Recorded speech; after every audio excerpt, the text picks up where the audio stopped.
This is a tutorial covering how to animate the clock that we're doing as an animation study for how to use the rotation tools in Animate CC. So the first step is to find a clock that you want to work with, and you want to make sure that it's a clock that has a pendulum. So I found an image online of this little cuckoo clock. I kind of liked the way that it looked. And I used that image as a reference image to make this clock. So the first thing that you're going to want to do is organize your layers. Now, one thing that's critical to understand in Animate CC is that if you want to move something separately, it really needs to be in a separate layer. So in this case, let me turn these layers off and I'll turn them on one at a time. So the first thing that I drew was the pendulum, which I drew it using just the circle tool and the rectangle tool. That's in its own layer because I'm going to move it separately. That's going to be an example of how to rotate something partially. Then I drew the clock body, so that includes the clock face and the number markers for the hours, or the dots that indicate the position of the hours. I drew the minute hand in its own layer because I'm going to rotate it. It's going to be an example of rotating something continuously around instead of just partially rotating it. I also made a separate layer for the hour hand, although I've changed my mind and I'm not going to animate that in this case, just in the interest of time. I made a layer for the cuckoo bird, and I made a layer for the left and the right doors. I also animated the left and the right doors. I'm not requiring you to do that for yours, but if you wanted an extra challenge, you certainly could. So let's go through how to do this now that we have all our parts drawn and they're organized in layers. So the first thing that I'm going to do is the pendulum.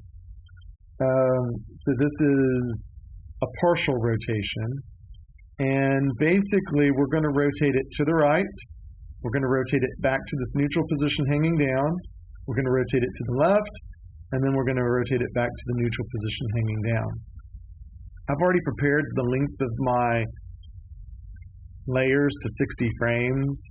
I just happen to know that that's how long it's going to take me. You could just, choose a number of frames to move things down to, and then adjust it once you get the animation finished to match. So in the pendulum layer, I'm going to move down 15 frames, and I'm going to select the 15th frame, and I'm going to put in a keyframe by clicking function 6. Remember, when you put in a keyframe, it copies the previous keyframe. So I'm going to select the first keyframe by clicking on it, hold the shift key and select the second keyframe. That's going to select both keyframes and all the frames in between. I know they're selected because they're highlighted blue. Control click on one of the in-between frames, and it doesn't matter which one, and that will bring up your animation menu. And from your animation menu options, pick the option Create Classic Tween. So that's created the classic tween, and we know that it was successful because there is an arrow between the two keyframes, which is the visual cue to let you know that it was successful. Now we need to move the location of the second frame so that this will actually swing. So I'm going to highlight just the second frame by clicking on it. I'm going to get my second tool, which is the transformation tool, by clicking on it. Now the first thing that you need to do is you need to move your rotation point. So the rotation point is usually in the center, the mathematical center of your object, right? It's represented by this little circle. In this case, I don't want it to rotate around the center. I want it to rotate around the top, up here at the top of the pendulum. So to cause that to rotate around the top, just move this rotation point up to the top. So I'm going to move it right about there. Now I also need to move the rotation point for the first keyframe. So I'm going to select on the first keyframe. And it's already moved, but I'd want to check it, right? So sometimes it's not. So if it's not moved and it's still in the center, then you're just going to move it up to the same location. Let's go back to the second keyframe and select it, and now I need to rotate this. Now I'm going to hold the Shift key because that's going to constrain my rotation to 15 degrees.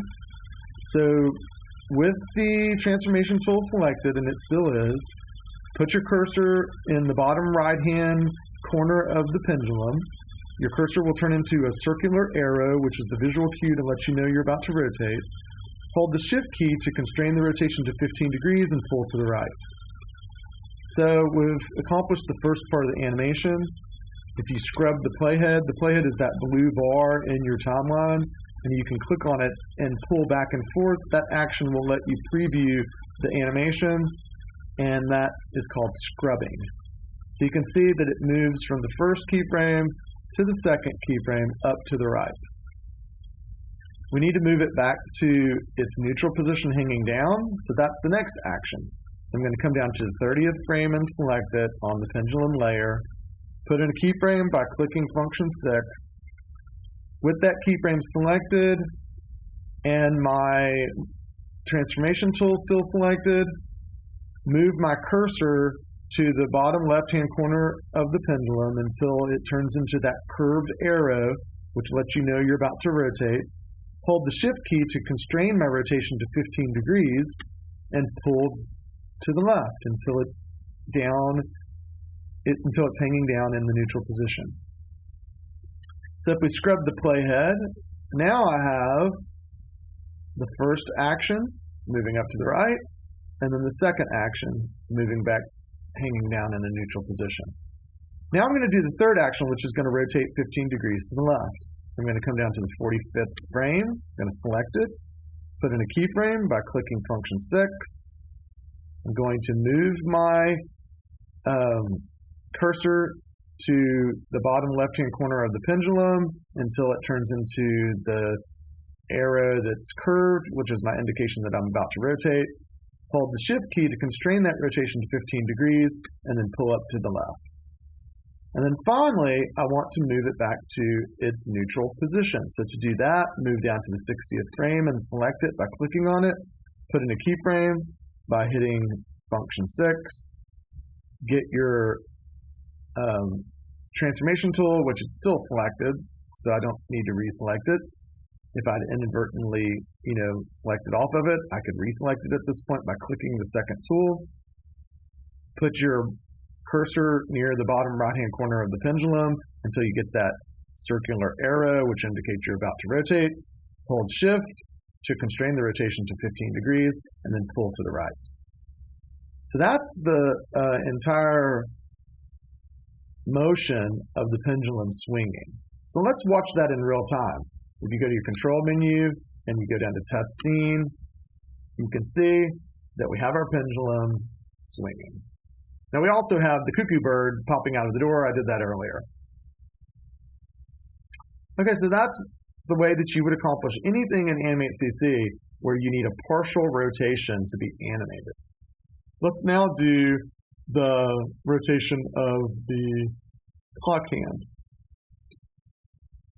So for the rotation of the clock hand, I have a minute hand layer, and basically we're going to do this using the property palette and the tweening function that's in the property palette. So when you need a rotation that's 360 degrees or more, then you do it in a different way. So this is the second method. So I'm going to, on the minute hand layer, I'm going to come down to the 60th frame, and I'm going to put in a keyframe by clicking function 6. I'm going to select the first keyframe by clicking on it to select it, hold the Shift key, click the last keyframe. That will select the two keyframes and all the frames in between. I know they're selected because they're highlighted blue. Hold the Control key while clicking on one of the in-between frames. It doesn't matter which one. That will bring up your animation menu. From the animation menu, pick Create Classic Tween. You know that it's successful when there's an arrow that's drawn between the two keyframes. Now all I need to do is set my rotation. So to do that, you go to the Property palette and you come down to the Tweening section. Now be aware that this could be closed up, right, like that. If it's closed up, hit the down arrow that's to the left of the word tweening. That will open up your tweening options. And in this case, I want it to rotate. By default, it's set to auto, but if I hit the down arrow that's next to the word auto, it'll give me my options. And my options are none, auto, clockwise, and counterclockwise. In this case, I want clockwise. Next to clockwise, it tells you how many times it's going to rotate. So by default, it's set to 1. So between the first keyframe and the second keyframe, it will rotate 1 complete rotation. If you want it to be faster, increase this number. So if I set it to say 3, it would make 3 complete rotations in that same amount of time. That's basically it. If we want to preview this, we can go back to our control menu, come down to test scene, and it will show us that in real time. So you have your clock hand rotating around, and you have your pendulum swinging back and forth. So that's basically it. If you have any questions, you can email me. Once you get this finished, turn it in using the Canvas module. Thanks.